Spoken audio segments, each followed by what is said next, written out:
Good evening, everyone, and welcome to another round of sound. This is the #1 Cochran Sports Showdown. I'm Bob Pompeani on what was a horrid weekend for Pittsburgh sports, and we're here to talk about it. We got a lot going on.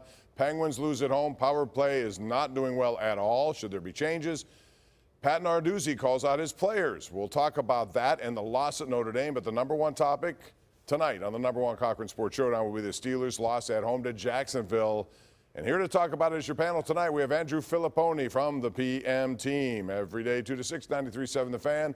In the middle, it's Mark Kaboly from The Athletic, covering the Steelers, and Will Graves, Associated Press, who covers just about everything in Pittsburgh sports.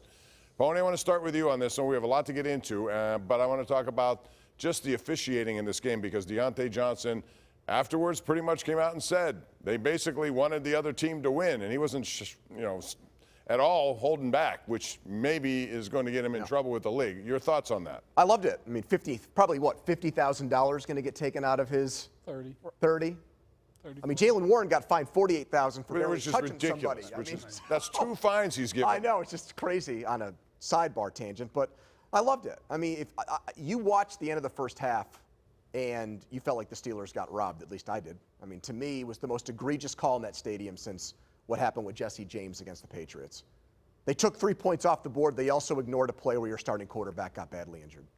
And you heard what Mike Tomlin said, or at least you read lips, what he said about those calls. I read the lips, yeah. You're absolutely right. But, I mean, I want to talk about the roughing the passer, those two specifically, because it's application of this rule. And in Kenny Pickett's case, the guy absolutely drove his weight on him. But in the case of Keanu Neal, he did not do that at all. That was textbook. In fact, if you look back, his knees hit first before he tackled Trevor Lawrence. One called, one wasn't. The first thing we have to look at is the referees, right?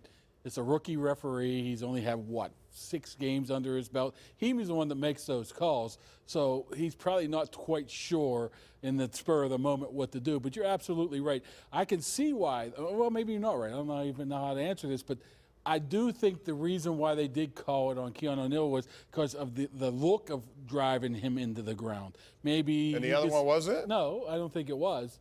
You don't think Kenny Pickett was driven into the ground? Yes, that's what I'm saying. And nothing Kenny was driven. Both were driven into the ground. No, the other one wasn't both driven. Both should have been penalties. No, but the reason why should be no penalties. It's football, Mark. I understand. I'm just telling you, the Keanu Neal one, Pump, is the reason why, because it looked like he drove it into it. In any type of debate, they're going to throw that flag. Right or wrong, that's what they're told to do. But no, Mark, because they didn't with the second one. So they didn't err on the side of caution. Well, they messed up on that one. Right, badly. I mean, I'm a big, in all sports, I don't blame the refs because there were so many other plays in the game you can make. However, to Pony's point, 2 things, like the roughing the passer, I just think it's spotty. Like, there is no consistency. I think we come on here, 6, 7 times this season. There's one call, whether it's a Steeler game or somebody else. But if they hadn't established a standard earlier in the game, I wouldn't have made such a big deal. I mean, to the tenor of the referee, to borrow a Tomlinism, was we're going to call this tight. I thought the play was different. It was a little bit different because of where Kenny was at in the pocket as opposed to where Lawrence was. The thing that bothered me, too, and this was sort of lost in this, they're charged a timeout. They had 1 timeout left. Kenny gets hurt. The clock is stopped. They're charged a timeout. So they can't run a play in the middle of the field to try to get Boswell closer. So Mitch runs around for 10 seconds and heaves it up there. It was pretty spotty. It did cost them 3 points at the end of the half, which is consequential. But as Mike T said, when you ask him about the offense, the first half, what matters was in the second half. Second half, I thought the officiating was, but the first half always matters. But I hear that. I don't agree. I agree. The biggest one, it has to be the Sayamalu one, right? That's what we're talking about. That's a 6-point swing. Yeah, well, it took 3 off the board. Yeah, you took 3 off the board. That's a huge swing right there, and that's probably more important than some of the other calls that they had there that were iffy, and has Deontay Johnson said that they were probably had it out for him or whatnot. Yeah, but obviously they didn't. No, and they lost because they lost. Yeah, but get out. Their yardage, with 6 minutes to go, was 370 to 160. Right. I mean, they got whopped. They got whooped. Right. Which leads us to the next one, which is why these totals haven't changed since 2020, Mark Kaboly. So they've 54 straight games with no 400 yards. First half, same thing. It's a bunch of punts, and that's it. 3 and outs. By the way, the next closest team on that is 12. I know. It's a 41-point difference, a 41-game difference. Why? What's going to change? How are we expecting something to change? They are what they are.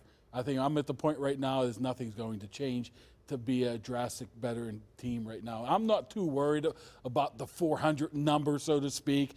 If you get 370, does that mean you don't accomplish? No. But they're not I coming want the even points. close. Yeah, they're not even coming close. I don't see any way forward where they take that big step and be able to make a decent offense out of this. I was holding out hope, but I just don't see it right now. It's There's just interesting, nothing though, there. on Mike, when we asked Mike about it on Tuesday, he called out for the first time that I can remember, called out Kenny specifically, said, well, if Kenny doesn't throw the ball out of bounds on that pass to Pickens, maybe we score a touchdown.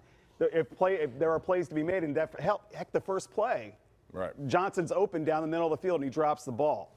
Later in the drive, or maybe it was the second drive, he catches it short of the sticks, runs backward a yard, ends up 2 yards short of the sticks. It was And then vintage drop in the- Johnson on drop that in the play. end zone. So not to drop, Mike's it's a point, there were wide open openings and opportunity. they did not take advantage of them early. But then, like, it seemed like once they had those first 2 3 and outs, like, they staggered. But I Like, think his answers on Tuesday, and you were doing the press conference, Bob, this whole idea where it's a feeling out process at the beginning of the game, what is that?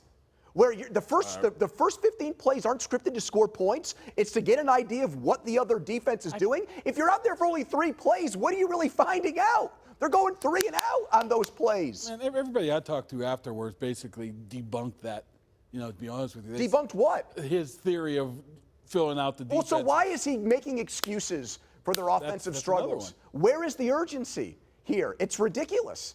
I mean, you work on this all week. What are you doing on Tuesday when you're installing a game plan? Wednesday, Thursday, Friday when you're practicing? I mean, it's mind-boggling what's going on here. Let's talk about the situation at quarterback because there's an injury there. We don't know if Kenny Pickett's going to play. We probably won't know tomorrow. Minka may not play. They got a game coming up. I want to get specifically the quarterbacks. Will, it's going to be Trubisky if it's not. Chris Hoke has been on Mason Rudolph's bandwagon all year, and he will dress if lonely this is the bandwagon. case. He will dress if this is the case. And should he be who would you go for, and how long would you last with Mitch?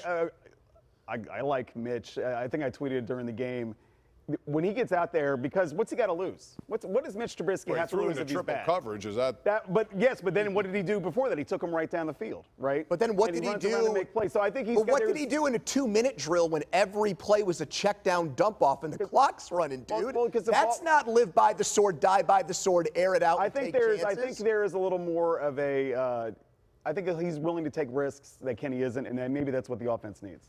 Yeah, remember last time he took all those risks, then they got in his ear, and he played a flawless game against Carolina almost, Mitch. So maybe that was the case too. Somebody got in his ear and say, hey, just move the ball right now. But I take offense to Hokie being the Mason Rudolph bandwagon Because you were leader, on because that. I was always on that So bandwagon. you'd play Rudolph then?